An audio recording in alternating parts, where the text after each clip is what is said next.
Bom dia, boa tarde, boa noite. Estamos iniciando mais um AmiCast, hoje com a presença ilustre do grande pastor Rodrigo Coimbra. E aí, Padilha, o que manda hoje? Paz de Jesus, meus irmãos, paz, Mateus, meu querido.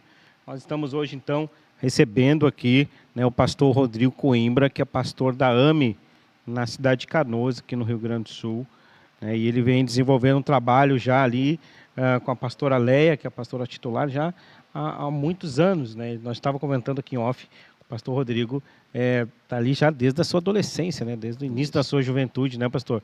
Tudo bem com o senhor? Tudo bem, rapaz. Posso chamar de senhor, né? É Claro, hábito, né? Com certeza.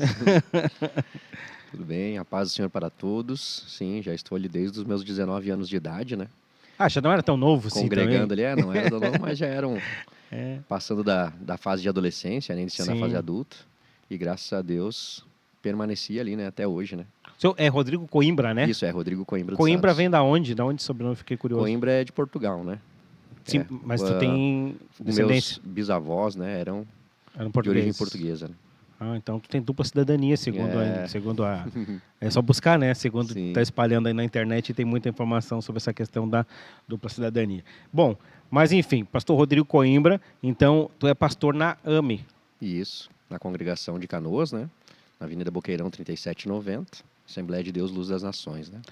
AME, quando fala AME, é Assembleia de Deus Luz das Nações, não é AME.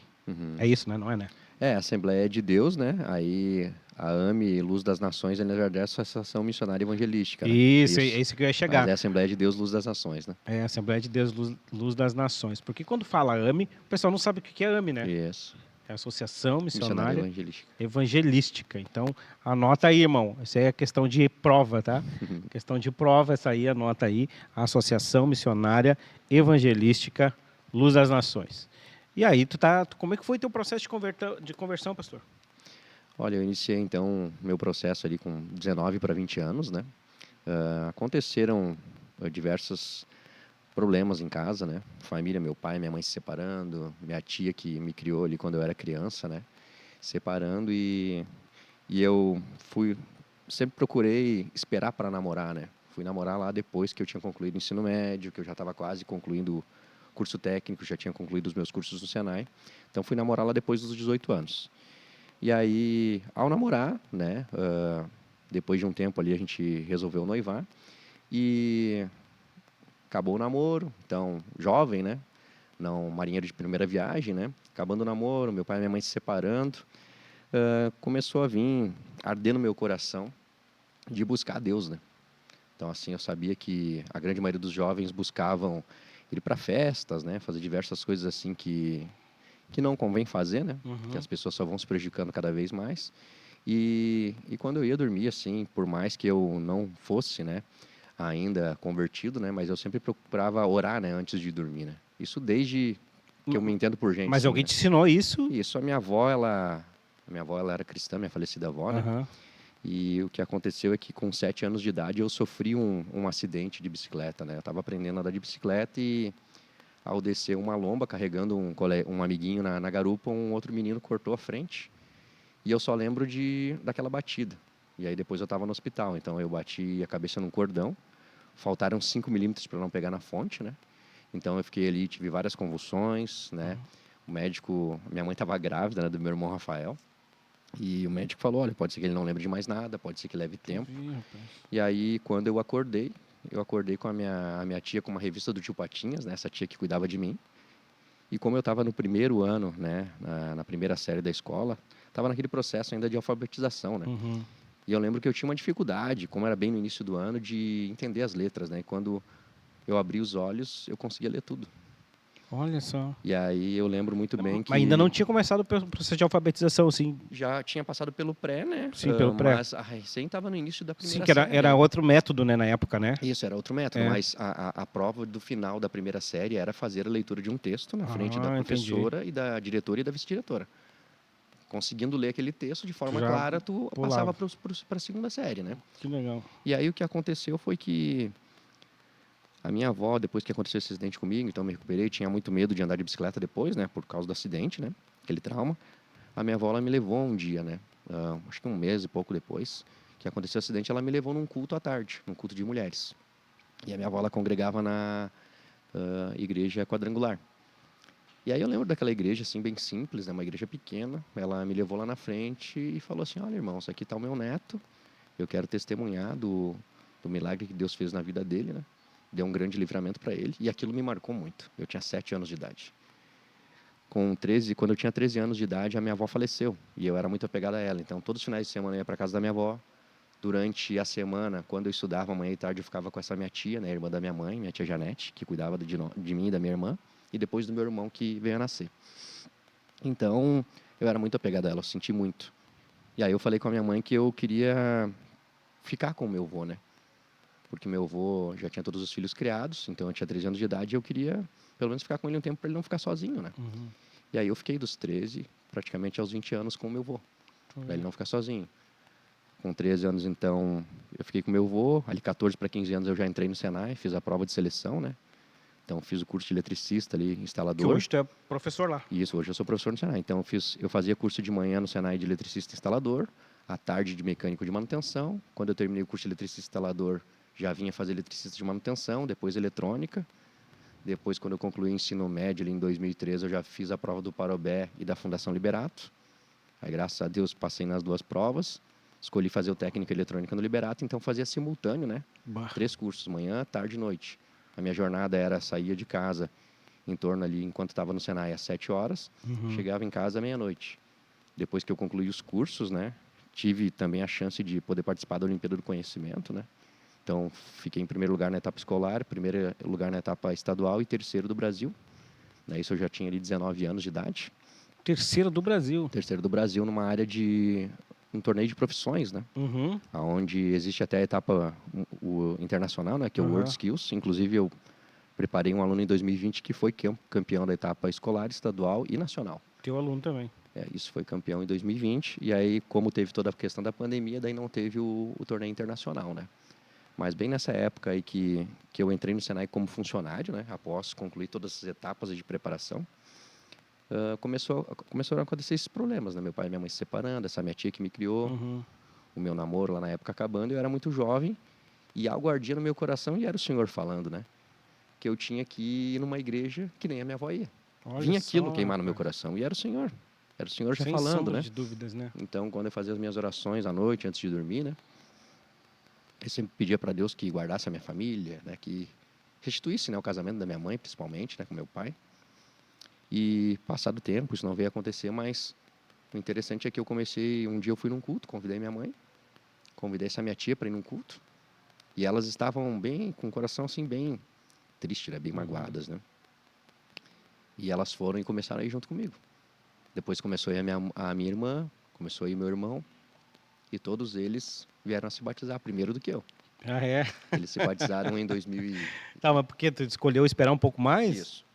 Eu procurei esperar um pouquinho mais, porque eu estava numa fase ali de conhecendo a palavra, né? E por ter estudado muito tempo no Senai, até mesmo no Liberato, né? E já estava cursando a faculdade. Quando a gente estuda bastante, a gente tem muitas dúvidas, né? Sim. Então a gente se questiona muito. E eu queria ter a certeza, né? No meu coração que eu ia me batizar porque eu queria e não porque alguém simplesmente estava falando assim, vamos se batizar, né? Tu não queria viver só uma experiência emocional. Isso, e aí foi assim, eu estava ouvindo, né, como ouvinte da palavra, né? 2007, 2008, em 2009 eu vinha me batizar. E ali Deus fez algo tremendo, né? Porque, pastor, eu me batizei no dia 13 de outubro de 2009, num domingo. No dia 14, a minha esposa foi falar comigo lá no Senai. Né? Então, assim, eu já conhecia ela do Senai, ela tinha sido aluna, eu aluno também, depois eu vim a ser instrutor. E ela não era cristã também? Não, ela trabalhava com a minha irmã numa empresa, né? Na empresa Alstom, né? Que hoje já mudou, acho que agora já é Prolec, né? Já teve várias nomenclaturas ali na empresa. E ela foi lá no Senai numa segunda-feira, né? Como ela tinha sido aluna, já tinha passado uns 4 anos que ela tinha sido aluna. E disse que queria rever o pessoal, os professores, tudo mais, né? Se tinha alguém da época e tal. E aí ela disse que queria falar comigo algo, né? E naquele dia eu tinha uma prova na faculdade, né? Só que eu tinha me batizado um dia antes. E eu, ok, fui para fazer a prova na faculdade.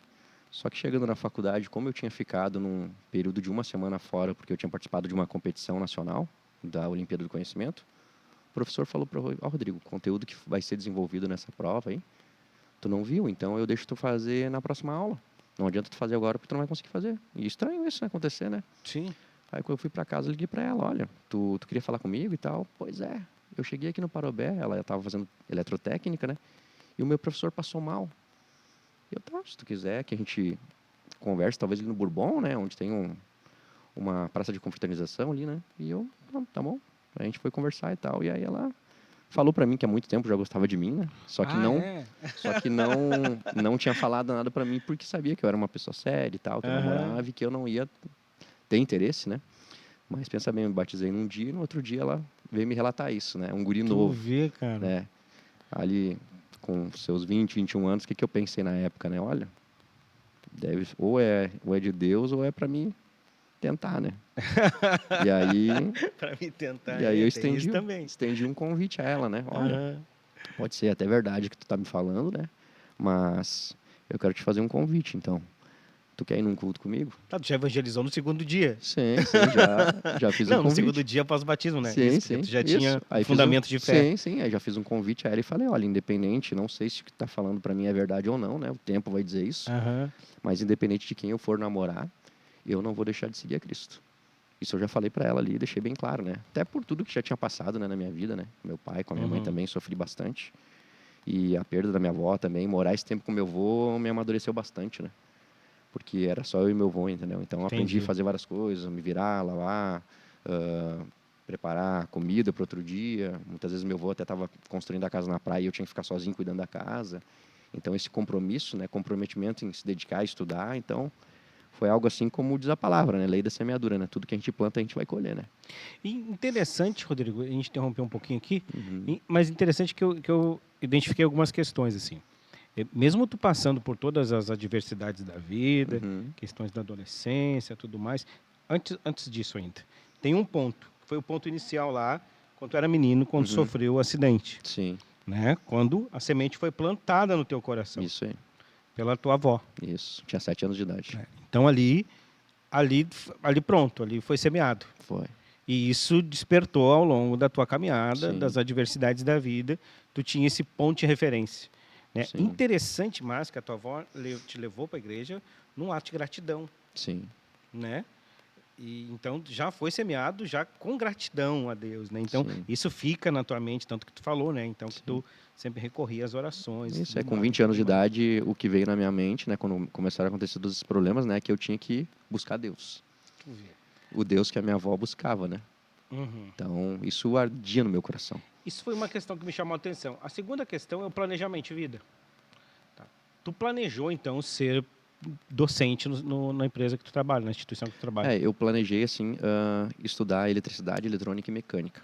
Sempre pensando que, futuramente, se eu fosse trabalhar numa empresa, numa indústria, eu conseguiria fazer projetos ou até mesmo manutenção, né?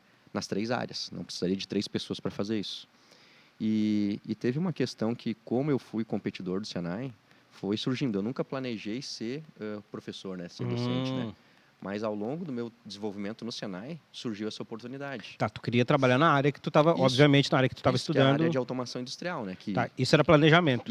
Esse era o meu planejamento. Só que ao longo da minha jornada no Senai, foi surgindo essa oportunidade, então, de participar de uma competição de profissões, né? Um torneio de profissões, que é a Olimpíada do Conhecimento. E um dia também eu ajudei o meu professor, né? O professor Ezequiel, que era o meu instrutor de mecânica de manutenção. Eu dei uma aula de eletricidade para os meus colegas na época, né? Como eu já tinha o curso de eletricista, né? E aí aquilo foi me despertando, né? Gostei disso, né? Porque o instrutor, ele está sempre, né? O docente está sempre aprendendo, né? Sempre se desenvolvendo. E eu gostei muito de fazer aquilo. E aí depois que eu participei dessa competição, eu ministrei alguns treinamentos, né? E o primeiro treinamento que eu tive que ministrar foi para a empresa Braskem, né? Foi um treinamento somente para supervisores e encarregados da Braskem, um curso de programação de CLP e pneumática na época, né? Que são conteúdos da área de automação. E lá a minha avaliação foi 9,92, né? De 10 pontos, eles me avaliaram em 9,92. Foi uma nota, assim... Muito boa, né? Muito boa, né? Excelente. E aquele foi o meu teste, né? Que eles fizeram comigo na época, né? Que coisa. Aí veio a surgir depois a oportunidade, abriu uma vaga no Senai, que 2 instrutores se aposentaram, né? E aí, no dia 26 de fevereiro de 2007, eu entrei como funcionário, né? Então, assim, eu tinha ali 20 anos de idade, né? E foi, assim, a notícia, até aquele momento, a melhor notícia que eu recebi, né? Porque eu lembro muito bem que quando eu estava vindo do interior, né? Eu estava vindo ali de General Câmara, quando eu desci do ônibus, ali na BR, no Conjunto Comercial, eu desci, coloquei meu pé no chão, o meu telefone toca. E era o coordenador do Senai dizendo: ô, Rodrigo, tu pode vir aqui no Senai? E aí eu estava participando do processo seletivo, só que tinham várias pessoas participando, né? Até instrutores do interior que queriam vir dar aula no Senai de Canoas. Quando eu cheguei, abri a porta e ele falou: Rodrigo, e aí, tá pronto para trabalhar? A vaga é tua. Tu passou no processo. Olha só, Aí que o que eu legal, mais que queria bênção. chegar era em casa, Ah, né? Porque daí eu já não morava mais com meu avô, né? Com 20 anos voltei para casa, né, da minha mãe. E o que eu mais queria era falar para minha mãe. Aí quando eu abri a porta, falei para ela assim, bah, ela chorou muito, né? imagina, mano. Agradeceu e ali a gente agradeceu a Deus, porque foi muito forte o que Deus fez, né? Que coisa linda. Tá, Rodrigo, e aí tá, tu passa essas adversidades todas na tua vida, aí tu tem um encontro com Jesus, e aí tu tá estudando, em algum momento tu pensou assim, não quero mais isso, não. Vou largar, tá De difícil. servir a Cristo? Não, a carga horária de estudo e trabalho e Não. tudo. Não, porque eu sabia que eu tinha que fazer aquilo novo, né? Uhum, Não que não se possa estudar depois de mais velho, né? entendi, Eu sei que muitas pessoas vão vir estudar hoje, principalmente por causa até da facilidade, né? claro. Hoje a gente tem várias instituições de ensino, tem a modalidade semipresencial, presencial, EAD, que ajuda muitas pessoas, né? Até a questão do investimento, né? Que tem que Que é ser menor, né? abordado, né? É bem menor. Só que eu sabia que era muito mais fácil estudar, não sendo pai ainda, não sendo marido, não tendo filho, né? Porque a responsabilidade é outra, né? Então a minha responsabilidade, claro que era uma responsabilidade para um jovem estar estudando manhã, tarde, noite, né? Estudar para a prova, desenvolver projetos, né? E abrir Então, mão do oba-oba, né? abrir mão do jogo de futebol. Sempre gostei muito do esporte, né? Jogar Uhum. futebol, principalmente, assim, sempre gostei muito. Mas eu lembro de ter ficado no mínimo uns 5, 6 anos sem jogar futebol, porque não tinha tempo, né? Bom, são as questões da escolha da vida. Tu sabe que tu tá falando, eu tô me lembrando de Neemias, né? Capítulo 6 de Neemias, né? Desculpa, mas eu não vou poder ir nessa Sim, conversa com vocês aí. Claro que era uma cilada, né? Que estavam armando para sim, ele, Sambalá e Tobias, né? Se não me falha a sim, memória. Mas o árabe, eu acho que junto. E aí o que eles fizeram? Vou armar para ti então, vamos armar para ele, porque ele está se evidenciando demais, ele está reconstruindo altares de adoração. Claro que era um outro contexto, né? sim, Mas aí tu vê que a resposta dele no versículo 3, se não me falha a memória, acho que é 3, do capítulo 6, que ele vai dizer, olha, desculpa, mas eu estou fazendo uma grande obra, de modo que eu não posso parar, não pode parar. né? Então, se eu fosse estar com vocês, a obra ia parar, então eu não vou. Então, eu vou abrir mão dessa resenha, dessa conversa fiada aí e vou tocar minha Sim, vida. Então, claro que é uma outra realidade, é um outro contexto, né? Mas se aplica o exemplo, né? Eu entendo que o exemplo sim. pode ser aplicado. Então, não dá conversa, não dá assunto, né, para aquilo que vai me tirar do foco, né, Rodrigo? Recebi muitos convites, né? Que nem assim, até mesmo para os amigos, os antigos amigos da época, né? Ah, Rodrigo, vamos pra festa e tal. Eu nunca quis, nunca gostei, entendeu? De nada disso, entende? Nem toda oportunidade é uma oportunidade que a gente deva aproveitar, É. né? Isso é uma coisa que eu aprendi, porque tu falaste antes também, que tu recebeu outras propostas de trabalho. Sim, recebi, inclusive trabalhando no Senai, né? Quando eu me formei em 2010 na faculdade, não deu 2 semanas que eu me formei, eu recebi uma proposta. A proposta era para trabalhar numa empresa dentro do polo petroquímico que desenvolvia projetos de automação. Uhum. E essa proposta, na época, era para me ganhar o dobro do que eu ganhava no Senai. Olha aí. E aí, tu balança ali com a proposta, né? Claro. Só que quando a pessoa ela fez essa proposta para mim, eu estava no escritório dela, né? E ele fez a proposta para mim e falou: Rodrigo, vou fazer uma proposta que tu não vai ter como negar, então. Aí, na mesma hora, assim, eu já falei para ele: olha, eu te agradeço, mas o meu objetivo aqui, se o senhor quiser que eu faça projetos para o senhor, no meu outro turno que eu tenho livre, como eu já concluí a faculdade, eu posso fazer. Agora, eu não vou parar de fazer aquilo que Deus mandou eu fazer. Assim, Isso, falei essa é para a ele, resposta. falei para ele assim, entendeu? Eu tinha 24 anos de idade. E Olha eu falei para aí. ele: olha, eu não vou sair do lugar onde Deus me colocou. Deus me colocou para ajudar vidas, não só formar um profissional, mas sim ajudar pessoas a serem transformadas. Que Então, coisa legal. isso aí não tem preço. E aí ele falou: não, Rodrigo, é louvável, né, essa tua resposta e tal, né? Só que daqui a um tempo tu vai querer ou tu vai te arrepender. Eu falei assim: não, tranquilo. Mas eu sei que Deus, ele cuida de mim. Foi ele que me colocou lá. Essa é a diferença, Rodrigo. Porque isso que tu está falando para mim aqui é muito raro acontecer, né? Sim, A gente conversa com muita gente, assim como tu é pastor hoje, tu também aconselha muita gente. claro. E tu sabe que ter esse posicionamento que tu teve desde a tua adolescência, é raro isso Sim. acontecer. Né? Porque a ideia hoje é não perder oportunidades. Tá entendendo? Então, às vezes, as oportunidades, as circunstâncias, elas vão, foi o teu caso, te ofertar uma condição melhor financeira, né? Sim, Mas tu sabia onde tu queria chegar. sim, Então, eu vejo que a grande crise hoje, e tu pode contribuir comigo, na adolescência, na juventude, enfim, em qualquer idade, uhum, a crise que nós estamos vivendo é a crise de identidade. As pessoas não sabem quem são, as pessoas não sabem os seus propósitos, as pessoas não conhecem suas causas. Então, por isso que muito facilmente elas são apanhadas por qualquer ideologia, porque a ideologia ela te dá uma família para pertencer, né? Um Sim. grupo que vai pensar igual a você, aí que você vai se sentir bem, você vai se sentir parte daquilo. Sim. Então, é um sentimento de pertencimento, né?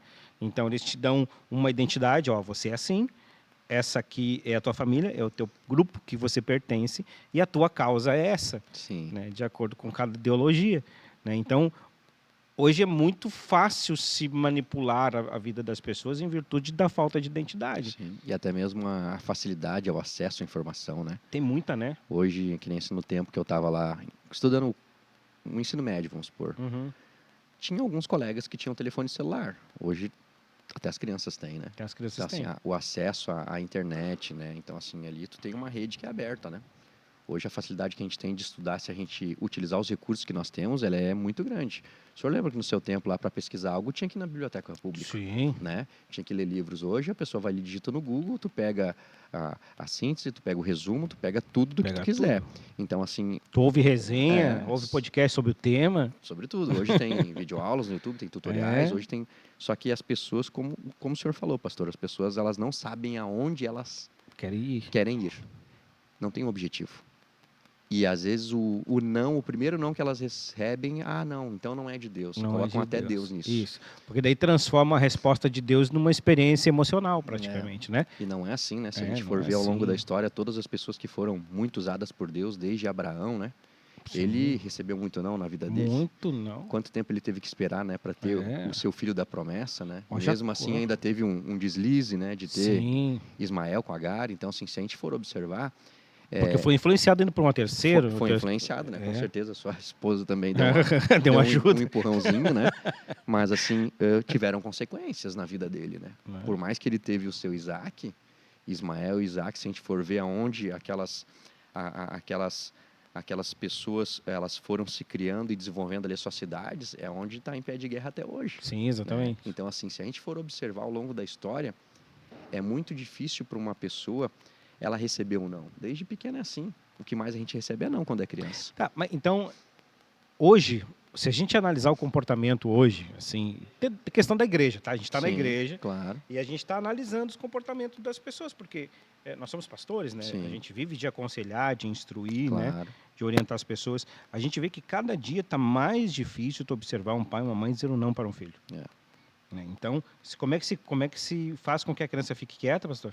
Vou dar uma tela. Sim. Né? Então, aquilo que tu falaste. Transfere a responsabilidade. Então, eu vou te dar uma tela. Daí tu fica... A criança até pode estar no culto, mas ela está numa tela. Só que aí é que está o culto que era para ser prestado ao Senhor, né?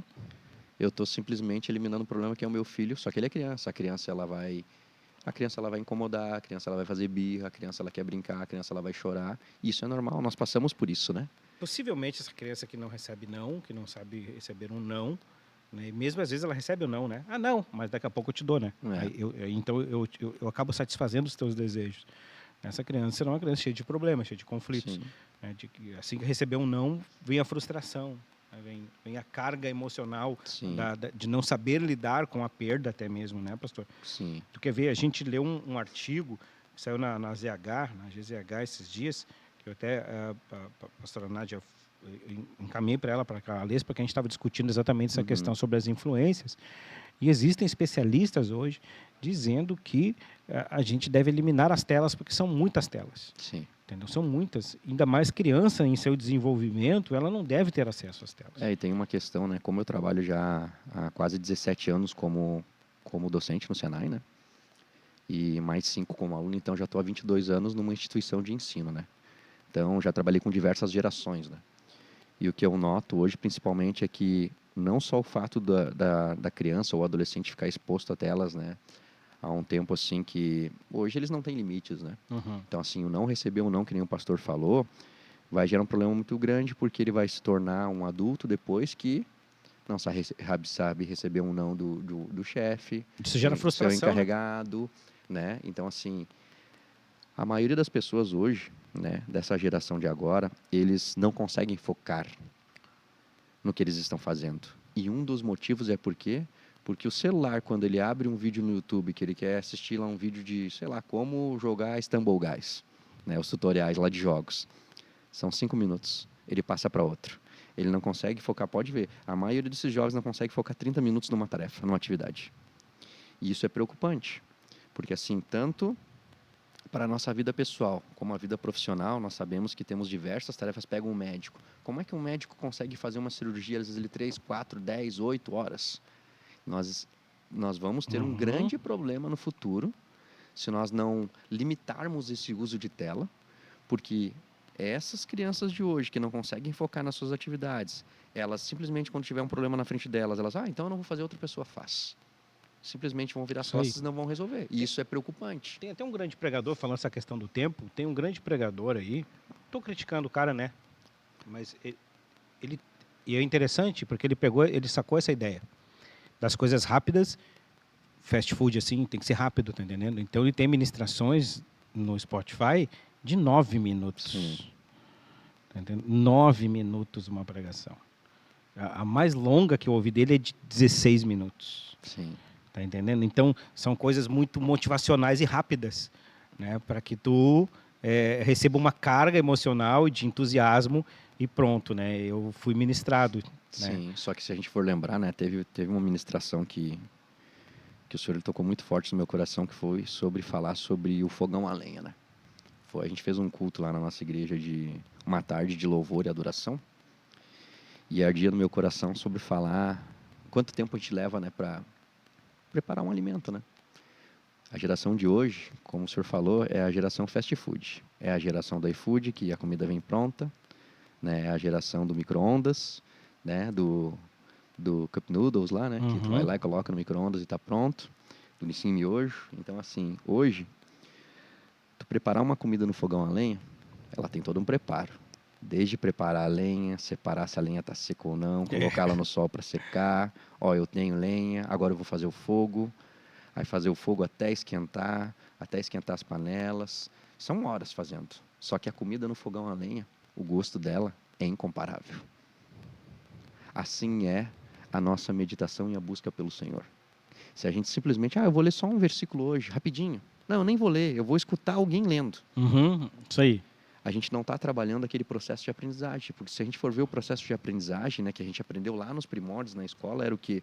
Era primeiro ver, né? Então a gente trabalhava muito o visual, né, a leitura, né, o ver, e 80% das pessoas ainda são visuais, né? Isso está mudando um pouquinho, tem muita gente sinestésica hoje que tem que botar a mão para aprender. Só que a gente trabalhava o quê? A leitura, a escrita, o ouvir e o falar. Que são as 4 habilidades que se precisa aprender para falar que uma pessoa é fluente em inglês, né? Hoje a maioria das pessoas não querem trabalhar essas 4 habilidades. Não, então assim, a fé, está escrito lá, né? A fé vem pelo ouvir a palavra do Senhor. Mas não adianta de nada a gente ouvir e não praticar. Não é bem isso? Então assim, se a gente dedica esse tempo, né?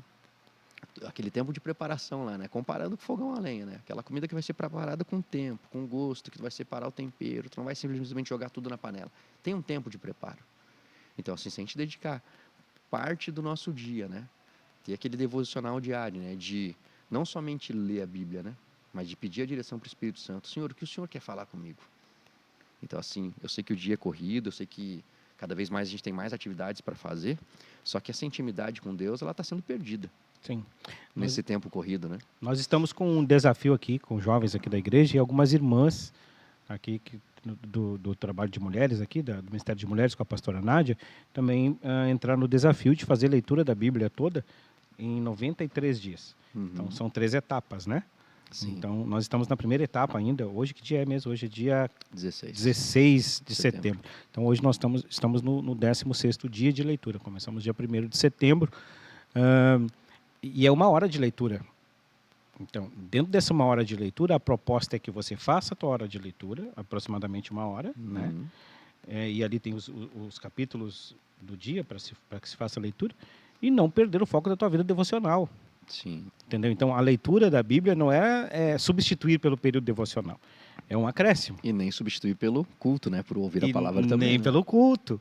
E aí tu não pode substituir pelo teu trabalho, Sim. nem pelo teu período de estudo, né? E aí Mas tem que ter um planejamento no teu dia vai para... ter que planejar para poder suprir Sim. essa demanda, né? Porque é um desafio. Sim. A gente sabe que muitos vão acabar desistindo no meio do caminho. Sim. Isso é normal, ainda mais no retrato social que a gente está vivendo hoje, né? Algumas pessoas vão acabar abandonando a leitura, principalmente Levítico e Números, né? Que é o que nós vencemos essa semana. Já entramos em Deuteronômio. Aqueles que conseguiram vencer, venceram, né? Sim. Não vão ficar pelo caminho. Mas sabe, pastor, que nós fizemos esse desafio, né? Bem no meio da pandemia ali, em 2020, a gente fez lá na congregação. Como a gente ficou com um tempo também sem cultos e cultos reduzidos, né? A questão do horário. E a limitação também de pessoas, né? A gente fez um desafio, então a gente tinha um grupo no Whats, né? E a gente fez a leitura em um ano, né? Da Bíblia, né? Com a congregação. Então, assim, alguns não vieram a concluir naquele um ano, terminaram depois. E aí, depois que a gente concluiu essa leitura da Bíblia em um ano, aí a gente fez o desafio de transcrever a Bíblia em 5 anos. Meu Deus. Né? Então, assim, claro que talvez muitos não vão concluir, né? Mas aqueles que venceram, né? Que concluíram a etapa da leitura da Bíblia em um ano, e talvez muitas pessoas ainda não tinham lido a Bíblia, né? Por completo, né? Foi assim, foi tremendo, porque muitas pessoas... A gente tem um grupo lá de discipulado que a gente faz, né? São 3 grupos, né? A gente tem 2 grupos na quarta-feira e um grupo na quinta-feira, discipulado, que são em casas diferentes. O que é o discipulado, pastor? O grupo discipulado é bem parecido com a célula, né? Só que o nosso objetivo lá é trabalhar com os irmãos, não somente uma pessoa ministrar uma mensagem, um tema, né? Então, o primeiro ano a gente seguiu o livro do grupo discipulado que a pastora Nadi e o pastor Ismael tinham desenvolvido, né? O pastor Wagner também deu as suas contribuições. Então, a gente, cada semana, né, cada dia da semana a gente trabalhava uma lição. Então, hoje a gente vai trabalhar sobre o perdão. O que a palavra fala sobre o perdão? Então, era lido, trabalhado aquele tema, e todas as pessoas que participavam ali, a gente trabalha com no máximo 12 pessoas, né? Que era o que Cristo, o modelo de evangelização que Cristo tinha, né? E aí as pessoas vão trazer suas contribuições sobre aquele tema, né? Então, é um trabalho diferente, vamos supor, do culto, onde é uma pessoa ali, né? Que é mais um monólogo, né? Uma pessoa falando e as outras pessoas ouvindo, mas tu não pode interromper o culto para perguntar, né? Então, ali é um grupo de estudo, né? Estudo da palavra. Entendi. Né? Então, é um grupo discipulado, é só para as pessoas que não. A gente primeiro fez esse grupo discipulado para pessoas que já são cristãs. Não, é um formato de culto. É um culto doméstico. Né? Sim, mas não é isso, mas não é tipo o mesmo padrão do culto da igreja. Isso. E também não tem o foco em crescimento, mas sim em consolidação. Tipo isso. Consolidação, o pessoal está estruturado na palavra, né? Então a gente procurou trabalhar com essas pessoas que já estavam congregando, né? E que se disponibilizaram em abrir as suas casas para esse grupo de discipulado. A gente trabalhou 36 lições, então, no primeiro ano, e agora a gente já está no segundo ano. Nesse segundo ano, os temas vieram sugeridos pelos irmãos. Então, cada um sugeria lá no papelzinho, a gente sorteava qual seria a casa que seria ministrada. Então, agora a gente não faz só num local, né? E aí, qual é a pessoa que vai trazer aquele tema também. Até para as pessoas também se desenvolver, de ter aquele tempo não só devocional, mas também de poder instruir outras pessoas, né? Então, assim, hoje é o pastor Alessandro. Pastor Alessandro, o senhor vai falar hoje sobre fé. Então, o pastor Alessandro vai estudar, né? Não só naquele dia lá, mas ele vai estudar antes, vai preparar. E aí a gente vai complementando e também ajudando, né? Todos contribuindo. Vocês né, dão um subsídio, né? Para o conteúdo também que vai ser ministrado. Então, a pastora Léa, ela separou, então, o evangelista Gerson e a missionária Karine, que cuidam de um grupo de discipulado, o evangelista Lucas e a missionária Andressa, que cuidam do segundo grupo, e eu e a minha esposa, né, a missionária Alice, que cuidamos do terceiro grupo de discipulado. Né? E graças a Deus já tem dado os frutos, né? Porque, quanto tempo já? Esse já é o segundo ano, já. Segundo ano. É o segundo ano. Então, assim, nós tivemos no grupo lá do evangelista Lucas, a nossa irmã Eliane, que já estava há mais de 30 anos, né, parada na fé, e ela retornou para os caminhos do Senhor. Olha só, que maravilha. Que é mãe de uma das nossas irmãs, né, da irmã Kelly, né. O meu irmão retornou para os caminhos do Senhor esse ano. Já estava aí há mais de 10 anos parado também, né? E retornou, Então, graças assim, a Deus. Deus, ele está preparando, né? Então, assim, também a gente ter esse tempo, né? Porque se a gente for ver o modelo como Cristo ele evangelizava, né? Cristo, ele, claro que ele ministrou, né? Ele ministrou para multidões, né? Multidões ouvindo ele. Mas na grande maioria das vezes, as principais mensagens de Cristo, se a gente for observar, era caminhando com seus discípulos, era sentado à mesa, era partindo o pão. Então, assim, esse tempo, né? Assim como o pastor Ezequiel ministrou, né, na nossa AGO, né, o tempo de mesa, tu tá ali sentado, olho no olho, conversando, tirando dúvida, ouvindo, isso assim vai desenvolver, né, um caráter de Cristo, né, naquela pessoa, né, dela ser acolhida, dela ser abraçada, assim como Cristo fazia com as pessoas, né. Então isso é muito importante.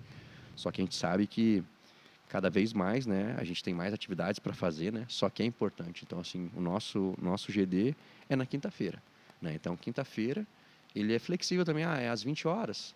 Nós temos uma irmã lá que ela trabalha até às 20 horas no hospital. E ela não tem problema, a gente faz às 20h20. 20 minutos Entendi. tá bom? Por quê? Porque a gente não pode Vou deixar a irmã de fora, né? deixar uma pessoa de fora por causa de 20 minutos. Ah, não, Pois mas é. é que 20 minutos eu posso estar mais cedo em casa, tá? Mas o que Cristo faria? Será que Cristo se importaria com 20 minutos? De jeito nenhum. Então, assim, Deus, ele vai nos instruindo, né? Vai nos capacitando, né? Só que eu vejo que o culto, ele é importantíssimo, né? Como sempre foi ministrado. A gente tem o culto lá da família, tem o culto de ensino, tem o culto de jovens, é importantíssimo. Mas esse trabalho de ensino, que foi o que sempre a pastora ela nos instruiu a fazer, né? Todos os obreiros, a importância, né? E Deus, ele falou muito forte com ela sobre ensinar o meu povo a ter base na minha palavra, né? Uhum. Então, esse trabalho, ele está sendo, graças a Deus, muito abençoado, né? Que é o discipular, né? Que é o discipular, Isso né? aí. Mas aproveitando o gancho de vocês, que vocês estão falando da geração mais nova, como é ser pastor atualmente? Porque hoje em dia, no Shorts ali, tem muito pastor, querendo ou não. E, querendo ou não, como vocês já tinham comentado, a informação fica muito rápida. Então, a gente está com uma geração muito ansiosa, acelerada, e a gente vê que algumas igrejas acabam tentando fazer um culto para jovem, só que ou fica aquele culto muito formal, ou acaba virando aquele culto meio danceteria, digamos, que é bem comum hoje em dia. Mas qual o principal desafio assim que vocês veem hoje em dia com essa geração? O principal desafio que eu vejo dessa geração é, sinceramente, a gente conseguir se comunicar com eles. Por quê? Porque se a gente for observar hoje, essa geração, como o irmão bem falou, ela é uma geração que ela não consegue focar muito tempo, né? Devido à cultura que ela está inserida, né? Se a gente for ver tudo na sua volta É hoje imediato, né? é muito rápido, entendeu? As informações chegam muito rápido na gente. Então, muita gente pensa assim, a culpa é da geração. Não, a culpa não é da geração. A culpa é nossa. Porque talvez em algum momento a gente contribuiu para que esses jovens recebessem tudo de forma rápida, né? De não receber o não. Ó, meu filho, agora tu vai ter que esperar, calma, agora nós vamos desligar a TV, agora nós vamos nos alimentar, nós vamos Tipo, almoçar. até usar aquela máxima, né? Vou dar tudo pro meu filho aquilo que eu não tive. Isso é preocupante. É. Porque assim, se a gente for observar, né, o receber ou não, que nem assim, muitas vezes eu ouvi vários nãos do meu pai. Só que aquilo foi me preparando, entendeu? Não, mas um dia eu vou trabalhar, eu vou estudar para ter isso. E essa geração, ela não tem isso. Então, assim, eu sei que muitas vezes o pai, ele sempre quer fazer o melhor para o seu filho. Só que às vezes o melhor para o seu filho é tu sentar com ele, é desligar a TV, é desligar o celular, é almoçar, jantar, tomar aquele café, não o filho no quarto, almoçando e jantando. Então, assim, são nesses pequenos detalhes, nesses pequenos ensinos, que são diários, que a gente vai desacelerar um pouquinho. Né? Porque, assim, tem coisas que é importante ser rápido, claro, com certeza.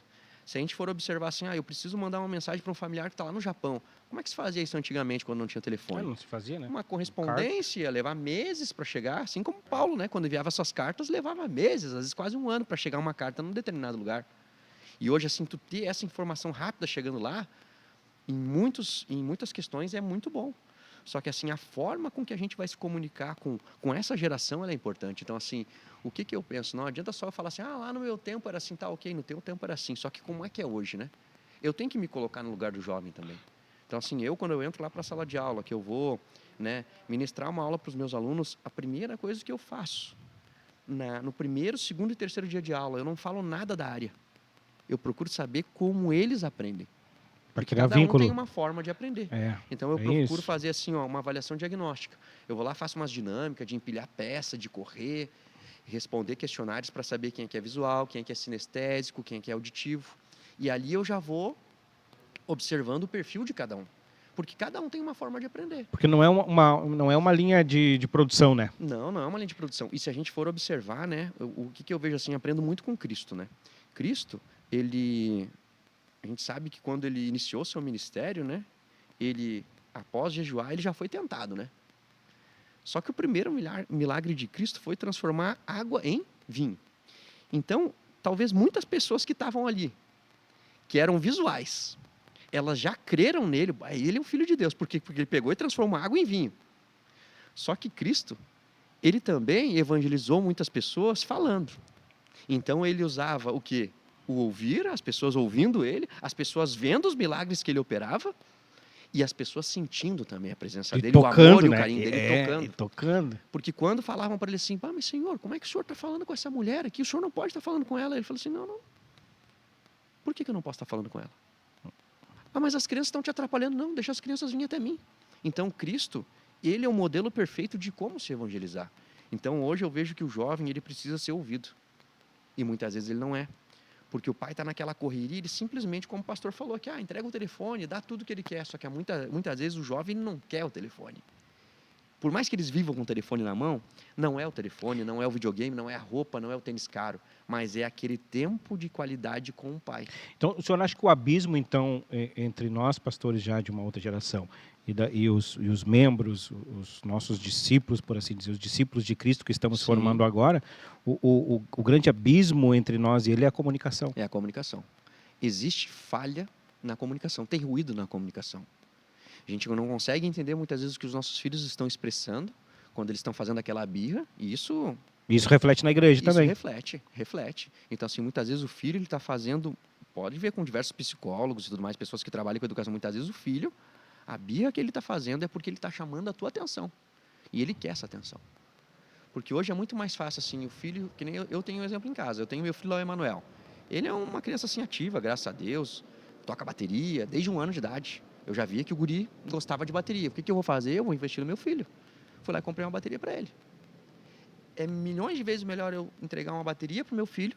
Mas vai dar barulho, não importa. Eu prefiro ele estar na bateria do que ele estar no videogame. Uhum. Ele tem um videogamezinho lá, um videogamezinho antigo, que hoje, inclusive, eu joguei com ele, fazia um tempão que a gente não jogava. Pai, hoje a gente pode jogar o Mario Kart? Vamos jogar. Joguei com ele, parei ali, fui jogar com ele. Tinha um tempo livre. É importante ter esse tempo livre para os filhos. A minha filha mais nova, ela tem 19 anos. E eu sempre, desde bebê, desde que ela era criancinha, carrinho ainda, empurrando no carrinho, nós sempre tivemos o cuidado de levar ela na feira do livro. Então, ela manipula livro desde pequenininha. Sim. Aqueles de plástico que tu botava, Claro. Eles impermeáveis, que tu botava na banheira dela. Então, ela ficava na banheira brincando com o livrinho.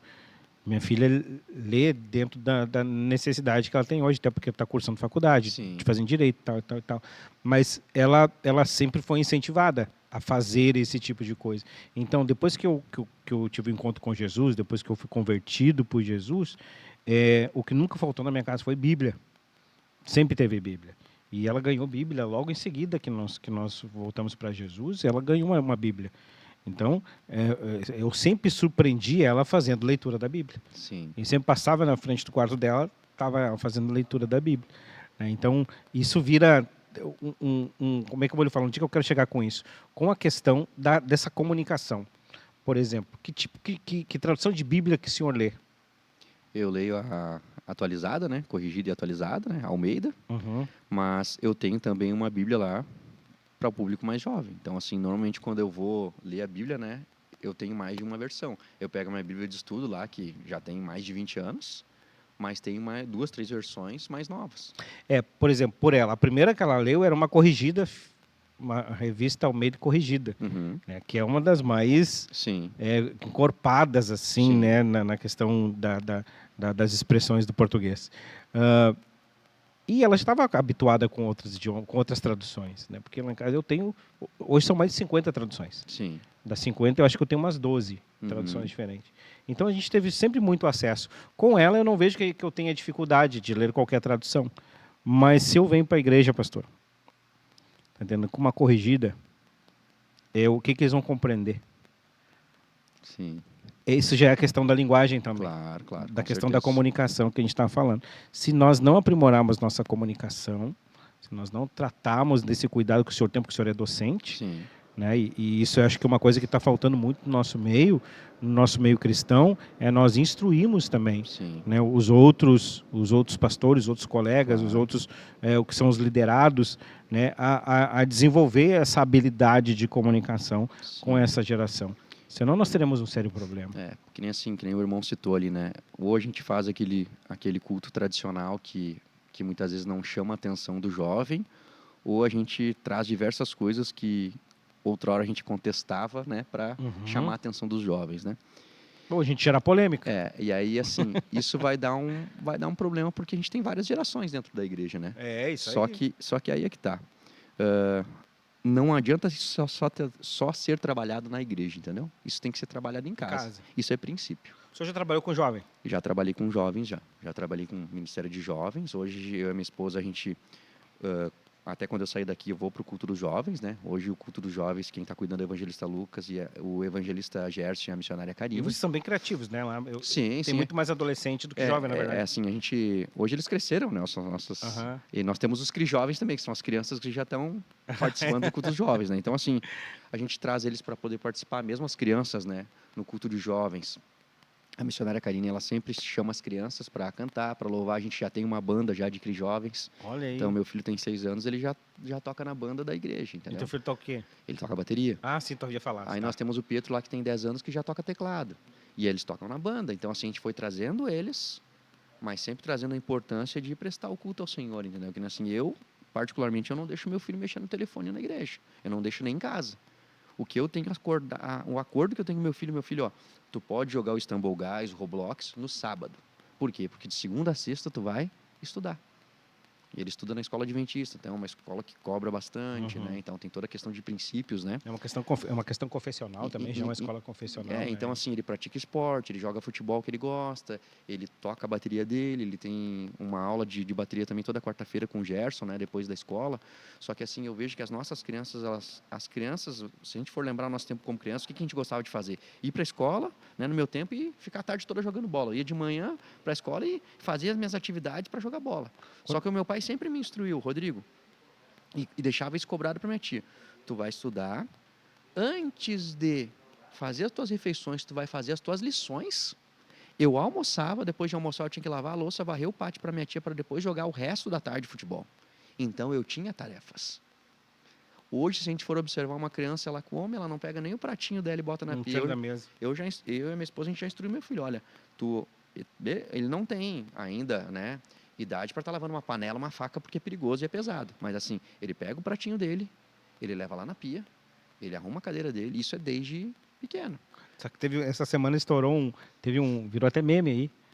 Eu gosto muito da cultura pop, sabe? Então eu acompanho bastante essas informações inúteis, assim, às vezes são inúteis algumas. Mas essa foi interessante. Uma menina viralizou um vídeo dela porque ela estava arrumando, e ela postou isso no TikTok, e ela estava arrumando a casa dela. Então ela arrumou a parte da cozinha, arrumou a cozinha, varreu, organizou as coisas e tal. Foi pro quarto dela fazendo vídeo e botou lá para filmar. Agora eu vou arrumar meu quarto, porque afinal de contas eu que bagunço meu quarto mesmo, não sei o quê. E ela arrumando tudo e tal, e conversando assim, fazendo bem espontânea, fazendo vídeo e tal. Postou o vídeo. O vídeo virou a maior ladainha na internet. Está dizendo que criança não deve fazer esse tipo de coisa. Sim. Que os pais deveriam ser punidos por isso. Porque uma criança não deveria arrumar a sua cama. Uma criança não deveria lavar a louça. Uma criança não deveria recolher na mesa. Ela tem que ser criança, ela tem que brincar. Sim. Né? E nós passamos por isso. Gente. Todos passamos por isso. Estamos aqui, né? Eu fui o mais velho de 7. Então, eu tinha que fazer comida para eles enquanto a minha mãe trabalhava. Eu que tinha que cuidar deles, trocar fralda, fazer mamadeira, cuidar quando a bebezinha estava com cólica, a mais novinha, eu que tinha que ajudar ali a mãe, entendeu? Para a mãe poder descansar, então eu ficava um pouco com a criança de noite. Então a gente teve uma vida bem doméstica, assim, né? E o mais velho é o que sempre trabalha mais, né? O que mais. Eu sou mais velho também e O pai e a mãe chegavam, a casa estava limpa, estava organizada e não tinha nenhum problema em fazer isso. O processo de ajudar em casa, de instruir uma criança assim nesse caminho, também é discipulado, né, pastor? Claro, com certeza. O senhor é pastor, foi ordenado a pastor há 5 anos. Isso, há 5 anos. Né? Já congrego lá na Assembleia de Deus Luz das Nações, né? Já vão para 16 anos já, né? Então, assim, sempre congreguei lá, né? Nunca senti o desejo de sair de lá, né? Sempre o Senhor falou para mim permanecer lá, né? Isso aí. Então, assim, o que eu observo, tá, é que essa questão aí da comunicação, né? Ela, para ter comunicação precisa de tempo, né? E tem que ter pra uma ter escuta ativa também, né? Para ter uma comunicação de qualidade, a gente precisa de tempo. E o que mais acontece hoje é que as pessoas têm cada vez menos tempo. Né? Aquela questão da comida no fogão a lenha, né? Demanda tempo, mas a comida fica com sabor incomparável. Exatamente. Né? Então, assim, hoje, para desenvolver, né, até mesmo evangelizar e fazer esse trabalho com os jovens, né, tem que começar em casa, né? Tem que começar lá desde os pais, né? Porque, assim, como a maioria das pessoas são visuais, se a gente for observar, por diversas vezes... Cristo... Isso é um indicador, Sim. É um dado seguro, né? Sim, um dado seguro. A maioria das pessoas são visuais, né? E se a gente for observar o modelo de Cristo, né? Cristo, ele não simplesmente só falava a palavra, né? Cristo, ele vivia. Cristo, ele dava o exemplo. Então, assim, hoje, se muitas vezes o filho está chamando a atenção do pai, ele não tem a atenção do pai, o pai tem que parar, refletir um pouquinho. E isso é difícil, muitas vezes, de admitir, né? Então, assim, muitas vezes é difícil, como o senhor falou antes, né? Quando eu neguei lá o serviço que me ofereceram receber o dobro, por que eu não quis? Seria bom ganhar o dobro? Com certeza. Mas eu estaria fazendo aquilo que Deus me ordenou a fazer? Então, hoje as pessoas, muitas vezes, elas fazem escolhas. Ah, mas isso aqui vai ser melhor para mim. Tá, mas vai ser melhor para ti em que ponto? Até que momento? As pessoas são muito, né, imediatistas, né? E isso é preocupante. Por quê? Porque na maioria das decisões que a gente toma de forma rápida, ela nos prejudica depois. O senhor sabe o que o senhor está falando, e é interessante voltar nesse tema até, eu acho. A gente estava falando sobre a questão da leitura da Bíblia, e eu falei que a gente estava fazendo em 3 etapas. Sim. Porque exatamente pensando nessa questão do planejamento, tá? Porque, assim, se tu vai ler a Bíblia toda, tu já começa cansado, para quem não tem paciência. Sim. Né? Para uma pessoa ansiosa, olha a Bíblia daquela grossura. O que é? Ler toda. Vai ter algumas horas lendo. E aí passou alguns dias, tu está ali ainda, parece que não andou nada nas páginas. Sim. Tá entendendo? Então, é muito complicado. O que eu penso? Eu penso, então, que a gente vai trabalhar com pequenas conquistas. Sim. E isso vai ajudar no planejamento de vida. Então, são 3 etapas. Então, vamos ler vamos vencer a primeira etapa. Celebramos a primeira etapa, vamos para a segunda etapa, vamos para a terceira etapa. Então, eu não penso que assim, eu tenho que... O meu propósito é ler toda a Bíblia. O teu propósito é vencer a primeira etapa. Sim. É vencer a primeira fase. Isso é pedagógico, né? Sim. Que é exatamente o que o senhor vem falando nas entrelinhas, de que, na verdade, nós devemos hoje também ensinar as pessoas a planejar suas vidas. Sim, com certeza. É o planejamento ali de curto, médio e longo prazo, né? Então, assim, a maioria das pessoas hoje, elas querem o quê? Conquistar as coisas de hoje para amanhã. Mas a gente sabe que quando a gente planta, né? Pode pegar qualquer árvore. Pega uma árvore de laranja, né? Uma laranjeira, né?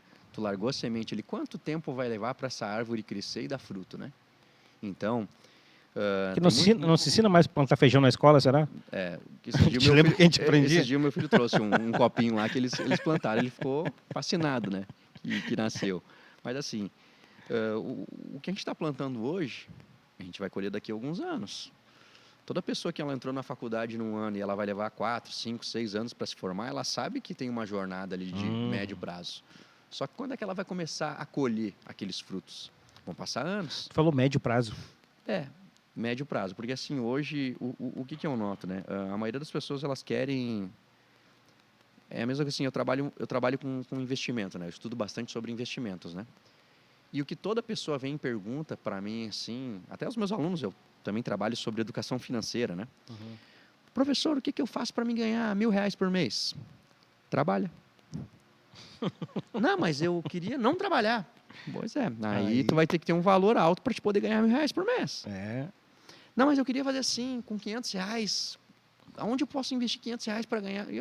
Não existe lugar que tu vai investir R$500 para ganhar 1.000 por mês. Seguramente não, né? Não tem. Não tem. A gente não está falando de jogos aqui, né? É isso não, aí. não. Então, assim, as pessoas, elas são muito imediatistas, entende? E isso a gente tem que entender que tem muitas coisas ações nossas que têm que ser imediatas e outras que a gente tem que saber esperar. E o plantar, né? O semear, o regar, para depois colher, para depois comer, é um processo. E muitas vezes a gente não entende isso. Então, assim, aquela criança que hoje ela está na escola, e isso eu falo para o meu filho todos os dias, Emanuel. O que tu tem que fazer na escola hoje? Isso todos os dias eu levo ele para a escola e busco ele. Né? Eu vou almoçar em casa, graças a Deus, Deus permitiu que eu trabalhasse a 3 quadras de casa. Né? Foi mais uma bênção de Deus para minha vida. Maravilha. Para mim poder ter esse tempo de mesa com a minha família. E quando eu estou levando ele, às vezes está ensolarado, não está frio nem chuvoso, eu vou de bicicleta, né? E ele gosta, se diverte, né? Vai na garupa ali. E eu, Emanuel, o que tem que fazer na escola hoje? Ele, pai, eu tenho que orar, obedecer e estudar. Olha aí, rapaz. E eu pergunto, Emanuel, o que tem que fazer na escola hoje? Orar, obedecer e estudar. Eu, muito bem. E depois tu tem que contar para mim o que tu fez na escola. Então, quando eu busco ele, aí, Emanuel, como é que foi a escola hoje? O que tu aprendeu hoje? Ah, pai, hoje eu tive aula de bilíngue, hoje eu aprendi as partes do corpo. Então, assim, ele é tagarela, né? Vai falando ali e tal, mas, assim, é importante ter esse momento. Porque, às vezes, a criança ela vai para a escola e o pai e a mãe não perguntam. É só quando o professor ligou, seu filho não está desenvolvendo, não aprendeu matemática, não aprendeu português, ele não sabe, tá? Mas ele não sabe depois de meses? Porque se a gente fosse resolver ali na causa raiz já no início, eu não espero 3, 1 ano. Ah, o seu filho reprovou. Não, mas como assim meu filho reprovou? Não fiquei sabendo de nada. Pois é. Ah, mas ele não estava bem em matemática. Não, mas peraí, eu mandei um bilhete. Não mandou bilhete. Mas como é que vai adivinhar? Então, assim, o pai e a mãe têm que ter essa preocupação. Porque nós temos limitações como ser humano. Exatamente. Só que se a gente vai regando ali diariamente e corrigindo ao longo do percurso, é muito mais fácil. É a mesma questão do discipulado, né? Só que no discipulado é muito mais complicado, porque as pessoas vêm com suas culturas, né, pastor? Sim. Elas vêm com seus vícios, vêm com uma carga absurda quando elas vêm para dentro do evangelho, né? E aí tu trabalhar pacientemente nisso, que é a nossa obrigação de fazer, né? E instruir e tudo. O grande problema é a devolutiva. Sim. do discípulo, né? Que às vezes não quer receber a repreensão, que às vezes não quer ser tratado, que às vezes não quer. E o senhor concorda comigo que você já vem lá de princípios, né? Que não foram trabalhados, exatamente, né? Toda a construção. E aí que gera um maior impacto. Então, assim como o irmão perguntou ali, por que eu vejo que o grande problema é a comunicação? Porque a gente tem uma diferença, não somente de anos de uma geração para outra, mas de uma cultura que foi totalmente modificada. Os princípios eram outros. E está sendo? Né? Os princípios são outros. Então, assim, eu fui criado com certos princípios, que hoje talvez não seja mais trabalhado. Eu fui criado lá que eu tinha que estudar, que eu tinha que ajudar meu pai e minha mãe em casa, e depois que eu fizesse isso, eu poderia ter o meu momento de lazer. Hoje, a maioria das pessoas, elas querem o lazer primeiro e depois os deveres. Só que toda pessoa que primeiro, ela simplesmente, assim, tem momentos de lazer e ela não tem nada de deveres a cumprir, vai ver como é que vai estar a vida dela depois de um tempo. Desorganizada, financeiramente está endividada. Então, assim, se a gente conseguir trabalhar isso nas nossas crianças, nos nossos jovens, né, dentro da igreja, né? Porque se a gente for ver o modelo que Cristo ele sempre ensinou que a gente deveria seguir as leis e não desobedecer. Mas que a lei mais importante, que o mandamento mais importante era o amor. Exatamente. Era amar.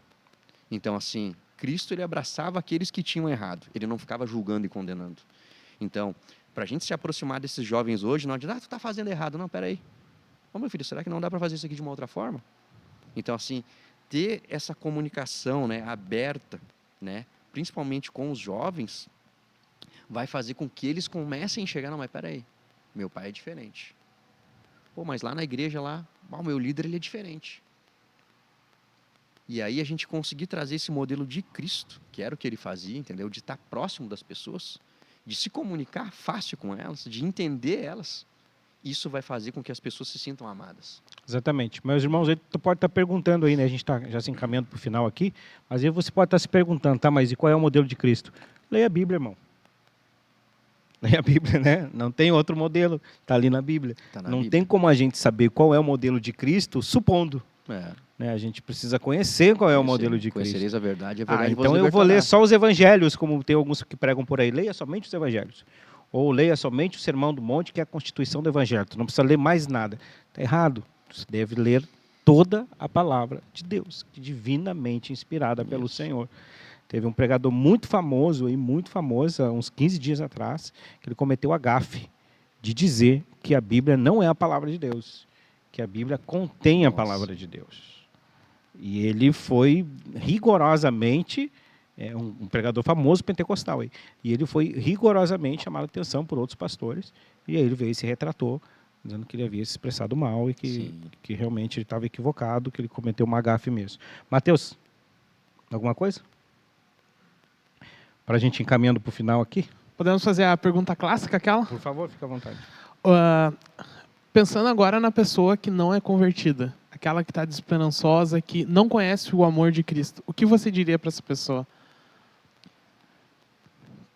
Cristo, ele te ama e não importa o que aconteceu na sua vida, não importa como você está vivendo, ele te ama da mesma forma.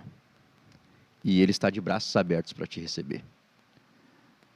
Deus, ele é amor. E ele ama todas as pessoas. Por mais que talvez possa ter sido algum dia ministrado sobre o coração dessa pessoa uma cobrança, um julgo, Deus, ele te ama e o Senhor falou, né? Vinde a mim do jeito que estás, os fracos, os doentes, e ele vai aliviar. Então, muitas vezes a gente fica criando na nossa mente diversos empecilhos, né? E diversas restrições para buscar a Deus, né? Mas eu não busco a Deus porque a igreja cobra demais. Eu não busco a Deus porque as pessoas vão ficar me julgando. Mas Deus, ele não está nos julgando. Deus, ele nos ama. Cristo, ele se entregou naquela cruz por todos nós. Por todos. E se a gente for observar, todas as vezes que Cristo ele se deparou com pessoas que tinham feito algo de errado, ele nunca ficou apontando o erro das pessoas. Ele sempre ajudou elas, mas sempre pôde instruir, vai e não peques mais. Então, assim, ele sempre ensinou com amor. Então, Deus... o dia do julgamento ainda virá, né? Sim, virá, né? E ele será o nosso advogado e terá o juiz, né? Então, assim, Deus, ele nos ama, ele com certeza quer transformar a vida de todos aqueles que ainda não conhecem o seu amor. Deus, ele é amor. Se tem algo que eu posso falar para aqueles que ainda não conhecem, porque eu sei que muitas pessoas estão fora até mesmo, né, da comunhão com Cristo, porque estão machucadas, né? Por palavras que talvez foram malditas, mal interpretadas, por falhas de comunicação, por ruídos ali, mas Deus ele nos ama. Ele não enviou o seu Filho somente para ele passear aqui na terra. Cristo se entregou por nós e ele mostrou o que é o verdadeiro evangelho. E o verdadeiro evangelho de Deus é o amor. Deus, ele nos ama. E pode ter certeza que ele tem, sim, uma nova vida para todos aqueles que conhecem a sua verdade. Né? Conhecereis a verdade vos libertará. Então, quem vai estar nos libertando, transformando a nossa vida? Deus, ele usa o pastor, ele usa o profeta, ele usa o evangelista, com certeza, nós somos instrumentos. Mas o único que consegue realmente transformar a vida de uma pessoa é Deus. Se a gente der liberdade para o Espírito Santo de Deus, ele pode sim transformar toda a nossa vida. Mas tem que dar essa liberdade, né? Amém, pastor. Interessante que Jesus, em outra ocasião, ele diz que eu sou o caminho, a verdade e a vida. Isso aí. Ao mesmo tempo em que ele diz que conhecereis a verdade. Então ele está dizendo, me conheçam, Sim. né? Porque eu sou a verdade. Me conheçam, se aprofundem em me conhecer que vocês serão libertos. Com certeza. Pela verdade que eu sou. Que isso é muito lindo, né? Isso é muito lindo. Hoje nós falamos, então, aqui, meus queridos irmãos, eu tinha aqui um monte de perguntas, na verdade, só que eu vou me empolgando aqui com a conversa, né? Eu acabo não fazendo algumas perguntas que eu já havia programado, mas então fica para uma outra oportunidade.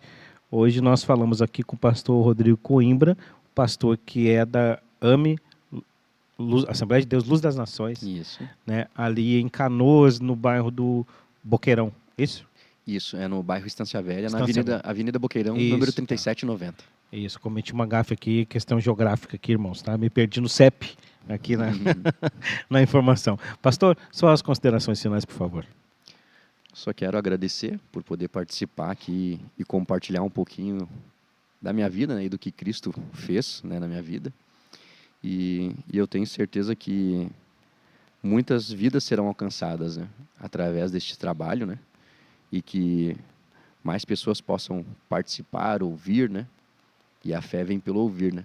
Amém. Então, que vidas venham a ser alcançadas através deste trabalho, que com certeza tem agradado ao coração de Deus. Aleluia. Mateus, alguma coisa? Não? Ok, queridos, muito obrigado por você que acompanhou, compartilha esse vídeo, se você acha que vai edificar a vida de alguém, né, nos ajude a divulgar essa informação, tá bom? Que Deus lhe abençoe profundamente e até o próximo episódio, se Deus quiser. A graça e a paz.